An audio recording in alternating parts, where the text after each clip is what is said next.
Second technique in HELIO'S lesson 13 is the two-hand front choke defense with the hip throw. We remember from lesson 1, if my neck is grabbed with two hands, I make a base. I can protect here against any knee strikes. I can protect my face if the person decides to let go and punch. But either way, whatever I choose to do to protect my face or my midsection, I step back on one foot in a base, right? From a base with my chin tucked and shoulders tight, back to a base and draw letter U with the point of my head. And now follow through with the elbow strike. That's HELIO'S initial response to this.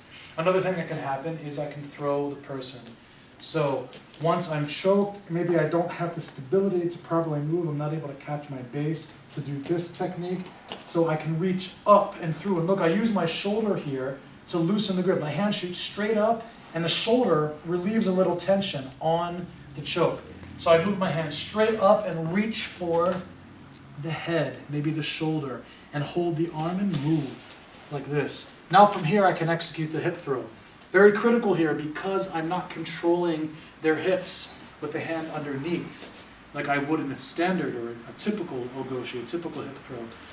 Very critical here then that I must truly get my hips below theirs. I must very much dip and walk back into them before I lift. Now I have them. Right now I have them and I just start to move, bring them over, let them fall. Knee goes to the belly. I can arm lock here if I like. I can punch. I can put my hands down and bounce. However you like to finish, you do that, but you're free from the choke. You're free from the choke. So, this is the two-hand front choke defense with the hip throw. Same thing as always, right? Make a base here.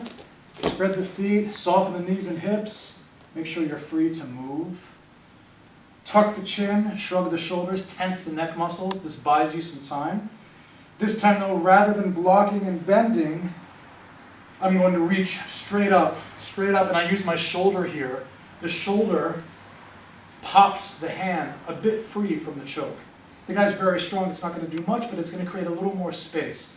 Right now all of his strength is around my neck, so if I put my shoulder in between that, it's going to help. The same hand that lifts, it reaches. And what I do with this hand, I hold the elbow, right? So I hold the elbow and use the shoulder here up, and I hold him. I hold him, and look what I'm doing. I'm pulling the arm across this way while I hold the head. I don't want to do this and get into a headlock battle. That's something else. That's something else. What I want to do is move the elbow here across my body, and this hand just gets a tight grip and locks the shoulder carriage in place. Now I stand and put both my feet right forward, and I must get my hips. I have to take extra care here to get my hips underneath him so that I can lift him by scooping. There, he's on my back, I balance him, I look the opposite way, I start to move him, the knee can fall on the belly and you finish here, but you're out of the choke. Okay? We're good guys, give it a try.